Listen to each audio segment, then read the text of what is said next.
আন্তর্জাতিক বাংলা সংবাদে আপনাকে স্বাগত। শুরুতেই সংবাদ শিরোনাম, পরে বিস্তারিত। পুরোদমে ইরান ইসরায়েল হিজবুল্লাহ যুদ্ধ চলছে। এই মুহূর্তে আমাদের হাতে এসেছে কিছু ভয়ঙ্কর গুরুত্বপূর্ণ সংবাদ। আর শুরুতেই জানাবো, যুক্তরাষ্ট্রের সঙ্গে গোপন সমঝোতা ইরানের। নির্বাচনে ইতিহাস গড়ে হোয়াইট হাউসে ফিরছেন ডোনাল্ড ট্রাম্প। সাবেক এই মার্কিন প্রেসিডেন্টের সঙ্গে ইরানের আগে থেকেই শত্রুতা রয়েছে। তবে ট্রাম্প নির্বাচিত হওয়ার কয়েকদিনের মাথায় জো বাইডেন প্রশাসনের সঙ্গে ইরানের গোপন সমঝোতার খবর সামনে এলো। জেরুজালেম পোস্ট জানিয়েছে, ইরান শুধু গোপন সমঝোতাই করেনি, বরং যুক্তরাষ্ট্রকে লিখিতও দিয়েছে। ওয়াশিংটন এবং তেহরানের মধ্যে যে সমঝোতা হয়েছে, এই খবর সবার আগে প্রকাশ করে ওয়াল স্ট্রিট জার্নাল। এ বিষয়ে গুরুত্বপূর্ণ সংবাদ জানাবো বন্ধুরা, সঙ্গেই থাকুন। এরপর জানাবো, ইসরায়েলকে স্বীকৃতি নয় বরং ফিলিস্তিনকে সমর্থন দেওয়ার ঘোষণা দিলেন মালয়েশিয়ার প্রধানমন্ত্রী। ইসরায়েলকে স্বীকৃতি নয় বরং ফিলিস্তিনি জনগণের প্রতি সমর্থন দিবে মালয়েশিয়া। দেশটির প্রধানমন্ত্রী আনোয়ার ইব্রাহিম এসব কথা জানিয়েছেন, খবর আল জাজিরার। এদিকে ইরানের গোপন পারমাণবিক গবেষণা কেন্দ্রে ইসরায়েলের হামলা। ইরানের পারমাণবিক গবেষণা কেন্দ্রে হামলা চালিয়েছে দখলদার ইসরায়েল। অক্টোবরের শেষের দিকে ওই হামলা চালায় তাদের বিমান বাহিনী। আজ মার্কিন গণমাধ্যম অ্যাক্সিওসের এক প্রতিবেদনে সব তথ্য জানানো হয়েছে। প্রতিবেদনটিতে মার্কিন যুক্তরাষ্ট্র ও ইসরায়েলের সাবেক ও বর্তমান বিভিন্ন কর্মকর্তাদের সূত্রে থেকে সব তথ্য জানানো হয়েছে। এবারে জানাবো, ট্রাম্পের মান ভাঙাতে পারবেন ডক্টর মোহাম্মদ ইউনূস। সব হিসাব নিকাশ ওলটপালট করে গেল 5ই নভেম্বর মার্কিন প্রেসিডেন্ট নির্বাচনে জয় পান ডোনাল্ড ট্রাম্প। এরপর বাংলাদেশের অন্তর্বর্তীকালীন সরকারের প্রধান উপদেষ্টা ডক্টর মোহাম্মদ ইউনূসের সঙ্গে ট্রাম্পের সম্পর্ক নতুন করে আলোচনায় আসে। উভয় নেতাদের মধ্যে সম্পর্ক যে ভালো নয় তা বিশ্লেষকদের কাছে ওপেন সিক্রেট। তবে ডক্টর ইউনূস শেষ পর্যন্ত ট্রাম্পের মান ভাঙাতে পারবেন বলেই বিশ্বাস করছে বিশ্লেষকেরা। এবং সর্বশেষ জানাবো, ভারতের উত্তরপ্রদেশে হাসপাতালে ভয়াবহ আগুন, 10 শিশুর মৃত্যুবরণ। ভারতের উত্তরপ্রদেশের একটি মেডিকেল কলেজে শিশু ওয়ার্ডে ভয়াবহ অগ্নিকাণ্ডের ঘটনা ঘটে, 10 শিশু মারা গেছে। আজ বার্তা সংস্থা রয়টার্সের এক প্রতিবেদন থেকে সব তথ্য জানা গেছে। প্রিয় দর্শক, এতক্ষণ শুনছিলেন সংবাদ শিরোনাম, এবারে বিস্তারিত। তবে তার আগে বন্ধুরা, অনুরোধ থাকবে সংবাদটিতে একটি লাইক দিন। এই চ্যানেলে আপনি নতুন হয়ে থাকলে আমাদের সংবাদটি দেখতে দেখতে চ্যানেলটি সাবস্ক্রাইব করে রাখুন। কমেন্ট করে বন্ধুরা আপনার মূল্যবান মতামত জানিয়ে দিন আপনি বিশ্বের কোন দেশ থেকে বা বাংলাদেশের কোন স্থান থেকে আমাদের সংবাদটি দেখছেন এবং শুনছেন। আর বন্ধুরা, গাজা যুদ্ধে আপনি যদি নিরীহ ফিলিস্তিনিদের ভালোবেসে থাকেন, তাহলে কমেন্টে ইয়েস লিখে বিশ্ববাসীকে জানিয়ে দিন। এবারে বিস্তারিত। যুক্তরাষ্ট্রের সঙ্গে গোপন সমঝোতা ইরানের। নির্বাচনে ইতিহাস গড়ে হোয়াইট হাউসে ফিরছেন ডোনাল্ড ট্রাম্প। সাবেক এই মার্কিন প্রেসিডেন্টের সঙ্গে ইরানের আগে থেকে শত্রুতা রয়েছে। তবে ট্রাম্প নির্বাচিত হয় কয়েকদিনের মাথায় জো বাইডেন প্রশাসনের সঙ্গে ইরানের গোপন সমঝোতার খবর সামনে এলো। জেরুজালেমের পোস্ট জানিয়েছে, ইরান শুধু গোপন সমঝোতাই করেনি, বরং যুক্তরাষ্ট্রকে লিখিত এবং দালিলিক প্রমাণও দিয়েছে। ওয়াশিংটন ও তেহরানের মধ্যে যে সমঝোতা হয়েছে, সেই খবর সবার আগে প্রকাশ করে ওয়াল স্ট্রিট জার্নাল। ওই প্রতিবেদনে বলা হয়েছে, গেল সেপ্টেম্বরে ইরানকে সতর্ক করে দেয় যুক্তরাষ্ট্র। ওয়াশিংটন জানায়, ট্রাম্পের উপর হামলার যে কোনো হামলায় তাদের সর্বোচ্চ জাতীয় নিরাপত্তা অগ্রাধিকার ইস্যু, আর তিনি হামলার শিকার হলে তা হবে যুদ্ধের ঘোষণা শামিল। এরপর গেল অক্টোবরে যুক্তরাষ্ট্রকে লিখিত প্রতিশ্রুতি দেয় ইরান। তারা জানায়, ট্রাম্পকে হত্যা করার কোনো ইচ্ছা নেই তাদের। যদিও গেল সপ্তাহে ইরানি এক ব্যক্তির বিরুদ্ধে অভিযোগ গঠন করেছে যুক্তরাষ্ট্র। মার্কিন বিচার বিভাগ বলছে, ট্রাম্পকে হত্যায় ওই ব্যক্তিকে নির্দেশ দিয়েছিল ইরানের ইসলামী বিপ্লবী গার্ড বাহিনী। তবে ইরান দেশটির বিরুদ্ধে ওঠা এমন অভিযোগ সরাসরি নাকচ করে দিয়েছে। ইসরায়েলকে স্বীকৃতি নয়, ফিলিস্তিনকে সমর্থন দেওয়ার ঘোষণা মালয়েশিয়ার।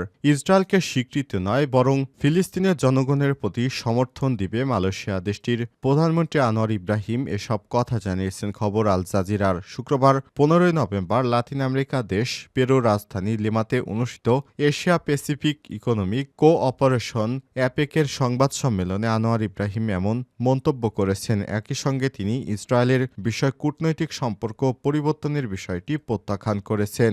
আনোয়ার ইব্রাহিম বলেন, ফিলিস্তিনের বিরুদ্ধে ইসরায়েলের ক্রমবর্ধমান সহিংসতার বিষয়ে এবার অ্যাপেক সম্মেলনে একমাত্র দেশ হিসেবে মালয়েশিয়ার প্রশ্ন তুলেছে। তিনি আরও বলেন, একটি জাতির অধিকারের বিষয়টি অস্বীকার করা হলে আমরা কিভাবে অর্থনীতি এবং মুক্ত বাণিজ্য সম্পর্কে কথা বলতে পারি? এটা ন্যায় বিচারের বিষয়। যেখানে প্রয়োজন সেখানেই ফিলিস্তিনিদের জন্য সমর্থন অব্যাহত রাখবে মালয়েশিয়া। এদিকে 1 বছরের বেশি সময় ধরে ইসরায়েলি হামলায় 45,000-এর বেশি ফিলিস্তিনি নিহত হয়েছেন। আহত হয়েছেন 1 লাখের বেশি অধিক মানুষ। এ অবস্থায় বিশ্বের বিভিন্ন দেশ যুদ্ধবিরতির প্রস্তাব দিলেও তা মানছে না ইসরায়েল। ফিলিস্তিনিদের পাশাপাশি যুদ্ধ ছড়িয়ে পড়েছে লেবাননেও। সেখানে ইসরায়েল প্রতিনিয়ত বিমান হামলা চালাচ্ছে। ইরানের গোপন পারমাণবিক গবেষণা কেন্দ্রে ইসরায়েলের হামলা। ইরানের পারমাণবিক গবেষণা কেন্দ্রে হামলা চালিয়েছে দখলদার ইসরায়েলি বাহিনী। অক্টোবরের শেষের দিকে ওই হামলা হয়। ইসরায়েলের বিমান বাহিনী হামলাটি পরিচালনা করেছে। শুক্রবার 15 অক্টোবর মার্কিন সংবাদ মাধ্যম অ্যাক্সিওসের এক প্রতিবেদনে সব তথ্য জানানো হয়েছে। প্রতিবেদনটিতে মার্কিন যুক্তরাষ্ট্র, ইসরায়েলের সাবেক ও বর্তমান বিভিন্ন কর্মকর্তাদের সূত্রে তথ্যটি উল্লেখ করা হয়। প্রতিবেদনে বলা হয়েছে, অক্টোবরের শেষের দিকে ইরানের গোপন পারমাণবিক গবেষণা কেন্দ্রে হামলা করে ইসরায়েলি বিমান বাহিনী। এতে তেহরানের প্রায় 20 কিলোমিটার দক্ষিণ-পূর্ব পারসিন সামরিক কমপ্লেক্সের সাইটে উল্লেখযোগ্য ক্ষতি হয়েছে। প্রতিবেদনে বলা হয়, হামলাকে ইরানের পারমাণবিক উন্নয়নের প্রচেষ্টার জন্য একটি গুরুতর আঘাত হিসেবে কর্মকর্তাদের দাবি করেছেন।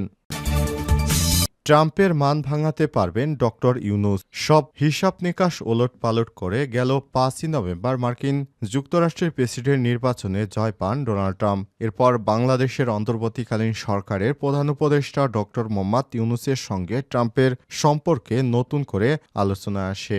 উভয় নেতাদের মধ্যে সম্পর্ক যেন ভালো নয়, তা বিশ্লেষকদের কাছে ওপেন সিক্রেট। তবে ডক্টর ইউনূস শেষ পর্যন্ত ট্রাম্পের মান ভাঙাতে পারবেন বলেই বিশ্বাস বিশ্লেষকদের। ভারত ও চীনের সঙ্গে বাংলাদেশের সম্পর্ক বেশ গভীর, আর তাই দেশ হিসেবে বাংলাদেশের কৌশলগত আবেদন রয়েছে সে কথা যুক্তরাষ্ট্র খুব ভালো করে জানে। ডক্টর শেখ হাসিনা সরকারের পতনের পর বাংলাদেশ পুনর্গঠন এবং স্থিতিশীল করতে কাজ করছে অন্তর্বর্তীকালীন সরকার। সেক্ষেত্রে ট্রাম্পকে হয়তো আগের মতো করা ভাষায় সমালোচনা করবেন না ডক্টর ইউনূস। তাকে উষ্ণ অভিনন্দন জানিয়ে সেই বার্তাও দিয়েছেন তিনি।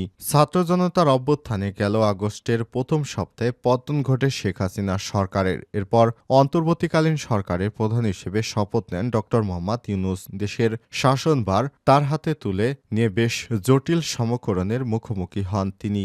এক পাশে ভারত আর অন্য পাশে চীন।